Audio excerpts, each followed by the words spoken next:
The moment I heard the young man at the front of the room call the old lighthouse a charming relic that had probably outlived its usefulness, something inside my chest tightened the way it used to before a winter gale rolled in from the Atlantic. It was said casually. Not cruelly, not even carelessly.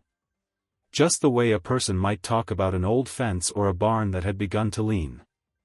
Still, the words landed heavier than he knew. The meeting was being held in the community hall on Block Island, a white wooden building that had stood through more nor'easters than most of us in that room had birthdays.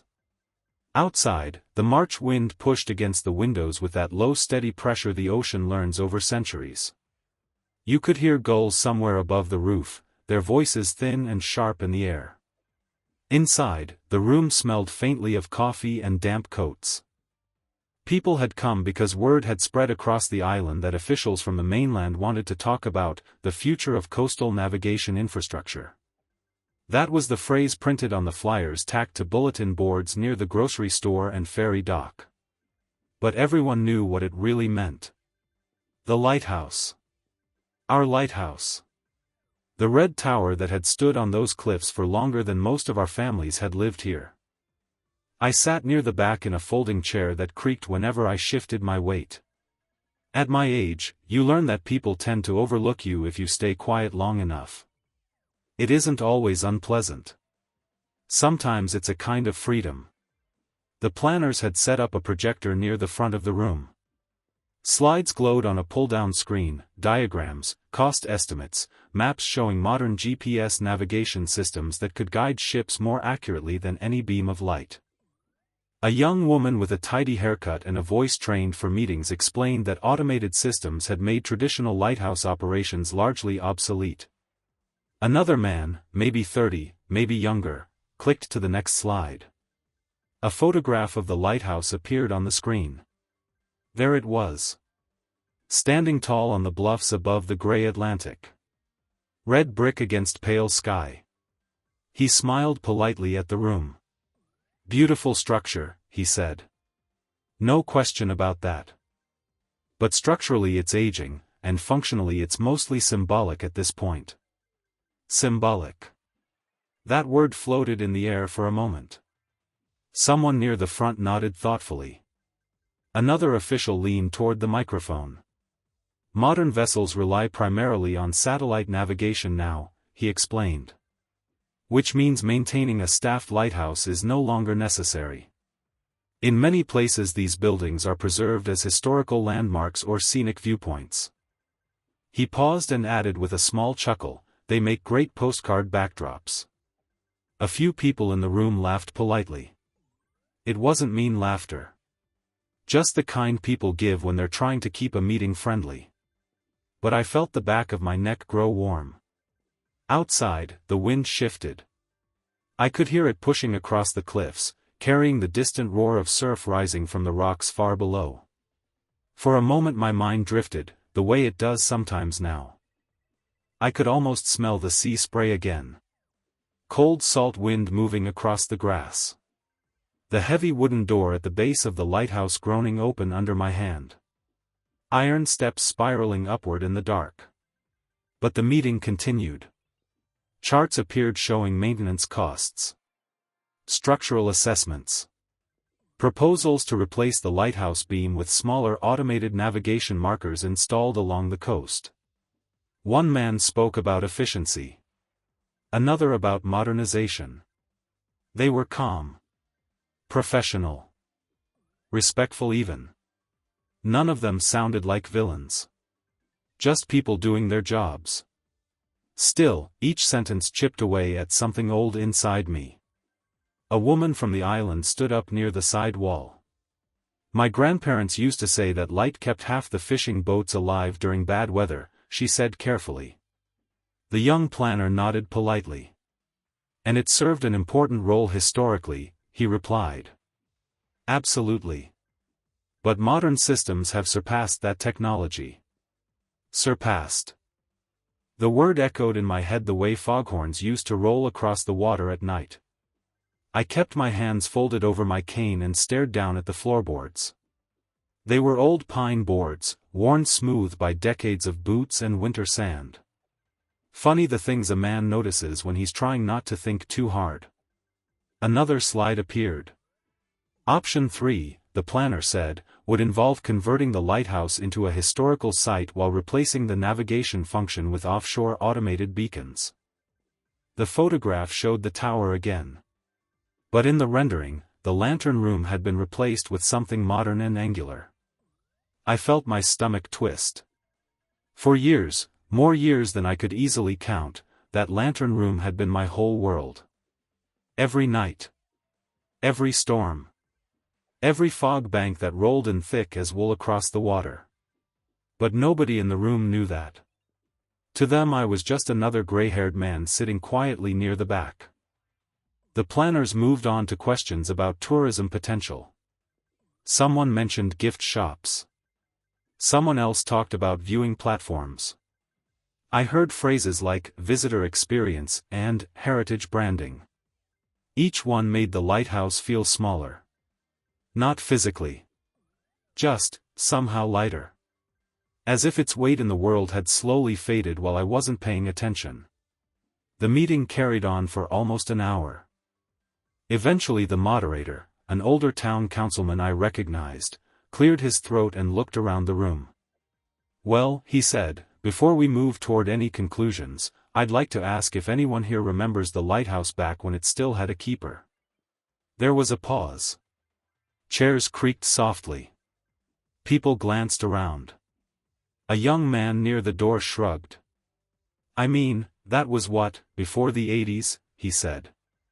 "Earlier," someone else replied. The councilman nodded slowly. "Much earlier." He leaned forward on the table. "If there are any former keepers here tonight," he said, "or folks who remember what the lighthouse meant to the island in those days, it might be worth hearing." For a moment no one moved. The planners shuffled papers. The projector hummed quietly. I could hear the wind again outside the hall, sweeping across the cliffs toward the dark Atlantic. My heart thumped harder than it had in years. Not from anger. From something closer to embarrassment. A strange thought crossed my mind. Maybe it was better to stay quiet. After all, time moves forward whether we like it or not. Lighthouses don't argue with satellites. Old keepers don't stand in the way of progress. Still. My hands tightened around the handle of my cane. I thought about the spiral staircase. The lantern glass. The slow patient turning of the great lens. And the night the fog came down so thick you couldn't see 10 yards beyond the cliffs. That was the night everything I believed about quiet responsibility became real. Before I quite realized what I was doing, I pushed myself slowly to my feet. My chair scraped softly against the floor. A few heads turned. The councilman squinted toward the back of the room. "Yes," he said gently. For a second I almost sat back down. But something steadied inside me. I cleared my throat. "My name's Harold Bennett," I said. My voice sounded older than I expected. I kept the light up there, for about 23 years. The room grew very still. The young planners exchanged quick, uncertain glances. I could feel the faint heat rising in my face. Not pride. Something closer to the quiet discomfort of realizing you've just revealed a part of your life nobody else thought to ask about. I rested both hands on the cane. "I'm not here to argue with anyone," I said slowly. "Technology moves on. That's the way of things." I paused, looking past them toward the window where the gray Atlantic wind pressed against the glass. "But hearing you all talk tonight reminded me of something." The memory rose so clearly it almost smelled like salt. "There was a night, late autumn, sometime in the early 70s, I said. The fog rolled in before sunset. Thickest I'd ever seen. By midnight you couldn't see the cliffs from the lantern room. I noticed people leaning forward now. Even the planners had stopped writing. The radio crackled around 1 in the morning, I continued quietly. Fishing fleet coming back from offshore. Maybe 8 boats. Maybe 10. Hard to remember exactly. I looked down at the floor again. But I remember what the captain said. My fingers tightened slightly on the cane. He said they couldn't see the shoreline. The room stayed silent. And the fog was so heavy, they couldn't even see each other. I lifted my eyes toward the photograph of the lighthouse still glowing faintly on the projector screen. So the only thing they had left to guide them. I swallowed once. Was the beam sweeping out across that dark water? For a moment I stood there listening to the wind outside the hall, and in my mind I could hear another wind entirely, the one that had wrapped itself around the tower that night more than 30 years earlier. You never forget a fog like that. Fog on the Atlantic isn't soft the way people imagine it when they see it rolling across postcards. It presses in close and heavy, swallowing distance, swallowing sound, until the world feels like it has shrunk to the size of whatever lantern you're carrying. That night the fog had come down early, thick as wool. By sunset the cliffs were gone. By dark the ocean itself had disappeared. All that remained was the slow turning beam above the lantern room and the low mournful call of the foghorn drifting out over water no one could see. I shifted my weight slightly in the meeting hall and continued. Those boats had been out near Cox's Ledge, I said. Weather changed faster than expected. Fog came rolling in before they could make a straight run for harbor. The planners at the front of the room were very still now. I wasn't looking at them anymore though. I was back in the lantern room. Back where the air smelled faintly of oil and metal and salt. The great Fresnel lens had been turning slowly, the way it always did, steady, patient, the mechanism humming like an old clock that had forgotten how to stop. Outside the glass, the world had vanished. No stars. No horizon. Just gray. You learned something as a keeper, I said softly. A lighthouse doesn't shout. It doesn't panic when the sea gets ugly. It just keeps turning. Keeps sending that beam out over the water, again and again. A chair creaked somewhere in the hall. I remembered the sound of the radio that night. Sharp and crackling in the silence. At first it had only been fragments, voices breaking through static. Then one of the captains managed to hold the signal long enough to speak clearly. They couldn't see the cliffs. Couldn't see the harbor mouth. Couldn't see one another. The fog had swallowed everything. But they could see the light, I said. I closed my eyes for just a second as the memory settled back into place. The beam would sweep out across the invisible ocean, cutting through fog like a slow-moving blade. Every few seconds the darkness returned. Then the light again. Steady. Predictable. Certain. They told me later, I said quietly, that when that beam passed across their decks, they'd turn their boats a little toward it. The hall was so quiet now that I could hear the faint hum of the projector. Not much, I continued. Just a few degrees each time it appeared. Light. Dark. Light. Dark. Little corrections. Little adjustments.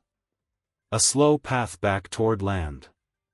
I could picture the boats even now, small fishing vessels rocking in water they couldn't see, their engines low and steady, men on deck squinting through fog toward a light that existed only a few seconds at a time. The foghorn helped, I said, but sound bends over water. Sometimes it lies to you. But light tells the truth. Someone in the front row had leaned forward with both elbows on the table. No one interrupted. They came in one by one, I said. Not fast. Careful. Listening for rocks. Watching for that beam. Outside the meeting hall a gust of wind rattled the window panes, and for a second it sounded almost like the sea breaking against the bluffs. I stayed in the lantern room the whole night, I said. Which wasn't unusual. Storms had a way of keeping keepers awake. Sometimes the fog thickens so badly that even the glass of the lantern begins to sweat, and you have to keep wiping it clean so the beam doesn't weaken. You learn patience doing work like that. Patience and quiet. The first boat reached the harbor around 3 in the morning, I said. I remembered watching its dim running lights finally appear through the gray. Small green and red stars trembling on invisible water. A long breath I hadn't realized I was holding had slipped out of me then. But the others were still out there. Light. Dark. Light again. The beam kept turning. One boat after another followed it home. By dawn the fog had begun to thin. Gray cliffs slowly returned to the world. The Atlantic appeared again beneath them, restless but calm enough. And the fleet was back in harbor. Safe. I opened my eyes in the meeting hall. For a moment I hadn't realized how quiet the room had become. People weren't looking at the planners anymore. They were looking at me. I didn't do anything special that night, I said. My voice came out softer now. I just did the same thing the lighthouse had always done. The words hung there a moment. Then I added, almost to myself, sometimes that's enough. I could see something shifting in the room, not dramatic, not sudden, just a subtle change in the air. The young man who had called the lighthouse symbolic earlier had lowered his eyes to the table. The woman beside him had folded her hands together. No one looked embarrassed exactly. Just thoughtful. I cleared my throat gently. Technology changes, I said. And it probably should. Satellites can guide ships through storms a lot better than an old lantern ever could. A few people nodded slowly. That's not really the point I'm trying to make. I rested both hands on the cane again. When you stand in that tower long enough, I continued, you realize something about work that nobody applauds. The room was still. You're not there for the days when the sea is calm and everyone can see the shoreline. I glanced once more toward the projected photograph of the lighthouse. You're there for the nights when no one can. For a long moment no one spoke. Even the planners looked as though they had forgotten about their slides and charts. The councilman at the table leaned back slowly in his chair. I could see something gentle in his eyes. Thank you, Mr. Bennett, he said quietly. I nodded and eased myself back into the folding chair. My knees complained a little, the way old knees do. The meeting continued after that. Questions were asked. Costs were discussed again. Technology was still technology. Progress was still progress. But the tone had changed in a way that's difficult to explain. No one called the lighthouse a postcard backdrop anymore. When the meeting finally ended and people began gathering their coats, several islanders came over to shake my hand. One young planner approached last. He looked nervous, like a student who had suddenly realized he'd been speaking too quickly in class. I didn't mean any disrespect earlier, he said. I know, I replied. And I did. He hesitated, then glanced toward the photograph of the tower still faintly glowing on the screen. I've never actually been inside the lighthouse, he admitted. I smiled a little. Well, I said, it's mostly just stairs. He laughed softly. But before he turned away he added, almost thoughtfully, still. I'd like to see it someday. When the hall had nearly emptied, I stepped outside into the evening. The wind had settled a bit. The cliff stretched away into the gray distance, and somewhere far out across the Atlantic a foghorn sounded, low and lonely. I stood there for a moment breathing in the salt air. The lighthouse was still up there on the bluff, its red brick dark against the sky. It didn't shine as brightly as it once had. The great lens didn't turn the way it used to. But the tower was still standing. Watching the water the way it always had. People sometimes think dignity comes from being remembered loudly. From speeches and applause and plaques bolted into stone. But that's not how it usually works. Most of the things that quietly keep the world safe never ask for attention at all. They just keep turning. Sending their light out across the dark water. And trusting that somewhere, someone who cannot see the shore will find their way home because of it.